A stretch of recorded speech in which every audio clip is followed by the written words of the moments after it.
રાજકોટ જિલ્લામાં ધોરાજીમાં જમનાવાડ રોડ પર બની રહેલા આરસીસી રોડમાં ભ્રષ્ટાચારના ગંભીર આક્ષેપ થયા છે। લાંબા સમયથી પરેશાની અને આંદોલન બાદ ધારાસભ્ય મહેન્દ્ર પાડલિયાએ જેનું ખાતમુહૂર્ત કર્યું તે રોડનું કામ ફરી શરૂ થતા સ્થાનિકોએ ગુણવત્તા પર સવાલો ઉઠાવ્યા છે।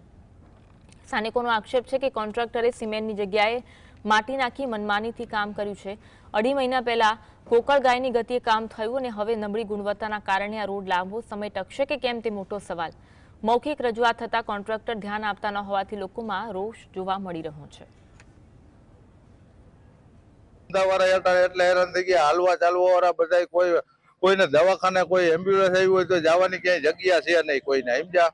અને નેતાઓને અધિકારીને કાંઈ પણ આપણે સવાલ કરી કોઈ જવાબ દેતા નથી। કાલ કરીને આજે 2.5 મહિના કાઢી નાખ્યા ને હવે દિવાળી પછી રોડ બનાવો વર્ગા છે, પણ હોનાનો રોડ બનાવતા હોય એવું અમને લાગે છે।